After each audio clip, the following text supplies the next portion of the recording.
अस्सलाम वालेकुम प्यारे बच्चों। आज सबसे पहले आप तमाम बच्चों को और तमाम पेरेंट्स को ईद उल अजहा की बहुत बहुत मुबारकबाद। आज भी हम ब्रिज कोर्स को कंटिन्यू रखेंगे। ब्रिज कोर्स का आज 21वां दिन है और 21 जुलाई है बच्चों। यूं तो ईद उल अजहा की तातीलात हैं, हमारी छुट्टियां हैं, लेकिन ब्रिज कोर्स हमें पूरा मुकम्मल करना है। उसके लिए हमें कोई तातील कोई छुट्टी नहीं है, इसीलिए आज भी क्लास है बच्चों। तो आज हम लोग ब्रिज कोर्स में स्टैंडर्ड 7th में इंग्लिश सब्जेक्ट में देखेंगे फ्रेम द क्वेश्चंस, मतलब सवालात तैयार करना, सवाल बनाना। आप लोग स्टैंडर्ड 7th में हो बच्चों, तो आप लोग को छोटे छोटे सवालात अपने खुद से बनाते आना चाहिए। How you create the questions, इसके लिए सबसे पहले जरूरी है बच्चों, देखो अक्सर आप लोग बोलते हो what are you doing, what are you doing. ये तुमको मालूम है कि this is a question, what are you doing. Every student know what are you doing means what, यानी आप क्या कर रहे हो। सामने वाले के लिए जवाब बहुत आसान है। अब जैसे यहाँ पर आप देखेंगे व्हाट आर यू डूइंग, ये क्वेश्चन है।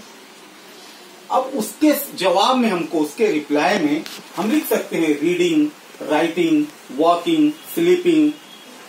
जैसे मैं लिख रहा हूं तो मैं कहूंगा आई एम राइटिंग। मैं पढ़ रहा हूं आई एम रीडिंग। मैं सो रहा हूं आई am sleeping. I am going, I am walking, I am jumping. सामने वाले का क्वेश्चन क्या है, व्हाट आर यू डूइंग, यानी आप क्या कर रहे हो। अब ये जो चीज है, ये जो एक्टिविटी है बच्चों, ये दो बच्चों के दरमियान किस तरह से करना है। एक तो ओरल क्वेश्चन के जरिए या तो एक्शन के जरिए। हमारी टीम में जो है, हमारा जो जोड़ीदार है, हम उसको ये भी कह सकते हैं आप मुझे एक्शन करो। तो वो चीज, उस वर्ड को हमें गेस करना है। जैसे मैं एक्शन किया हंसने का, हा हा हा हा हा। सामने वाला क्वेश्चन करेंगे what are you doing, I am laughing. या फिर ऐसा दौड़ने का एक्शन करो, what are you doing, I am running. लिखने का एक्शन करो, what are you doing, I am writing. यानी मतलब जो भी चीज है उसको एक्शन के जरिए बताओ और सामने वाले से बोलो गेस करो, guess what's my action. Sleeping, reading, writing, ये एक छोटी मोटी एक्टिविटी है, इसमें आप लोग को इन्वॉल्व होना है। एक बच्चा एक्शन करेगा, एक बच्चा उसको गेस करेगा कि ये कौन सा एक्शन है, और उसके लिए इंग्लिश में वर्ड बोलना है।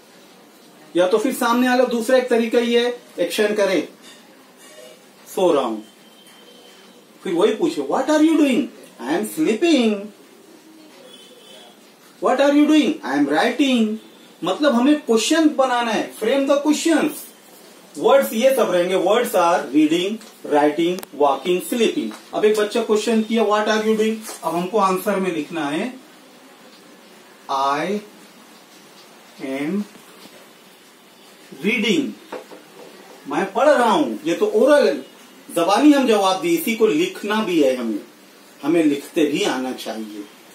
अब इसी तरह से जैसे यहां पर मैं पढ़ रहा हूं, अगर और बहुत सारे लोग हैं तो उसके लिए दे इस्तेमाल होगा या वी इस्तेमाल होगा।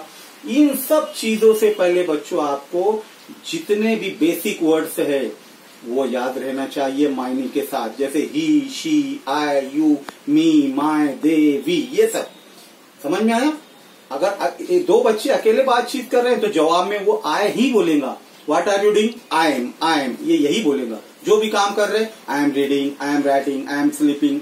लेकिन एक से ज्यादा है तो we are reading, we are writing, we are playing, वहां वी का वर्ड यूज होगा, दे का वर्ड यूज होगा। यही सब हमें समझना है बच्चों कि कहां पर कौन सा वर्ड यूज करना है या कहां पर नाउन यूज होगा। या हम ऐसे भी पूछ सकते हैं अनसब व्हाट आर यू डूइंग, अनसब आप क्या कर रहे हो। अब यहाँ नाउन आ गया तो अब जवाब में भी हम अनसब बोलेंगे, unsub is reading, unsub is writing. और आप लोग क्या कर रहे हो, यानी यहाँ अकेले के लिए नहीं पूछा गया, बहुत सारे लोग हैं, तो वहां पर क्या आएगा, दे आर प्लेइंग, वो लोग खेल रहे हैं। यानी हमको यहाँ पर असल किस पर ध्यान देना है, फ्रेम द क्वेश्चन, सवालात तैयार करना है।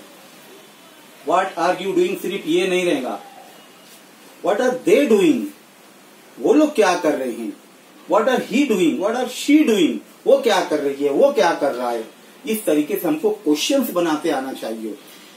क्वेश्चन किस तरह से क्रिएट होगा, पहले हम अपनी मादरी जुबान में उसको सोचें, फिर उसको इंग्लिश में सवाल बनाने के लिए ये सोचे कि इसके लिए इंग्लिश का कौन सा वर्ड हम लोग यूज करते हैं। जब तक हमारे पास वर्ड्स मीनिंग के ज्यादातर अल्फाज रहेंगे तो हम बहुत सारे क्वेश्चन बना लेंगे और क्वेश्चन का मतलब समझेंगे बच्चों। अब जैसे यहाँ बच्चा बोला आई एम रीडिंग और एक से ज्यादा लोग हैं तो दे, इसकी जमा हो जाएगा आर, दे आर रीडिंग, वो लोग पढ़ रहे हैं। समझ में आया बच्चों? तो आप लोग दो जोड़ी, एक एक बच्चा रहेगा, एक क्वेश्चन करेगा, एक आंसर देगा, या एक बच्चा कोई एक्शन करेगा, वो एक्शन का वो आंसर देगा, रिप्लाई देगा। समझ में आया बच्चों? ओके, इस तरह की छोटी मोटी एक्टिविटीज ब्रिज कोर्स में करना है और ये बहुत अच्छा है। समझ में आया? इसको हम कंटिन्यू रखेंगे। जज़ाकल्लाह।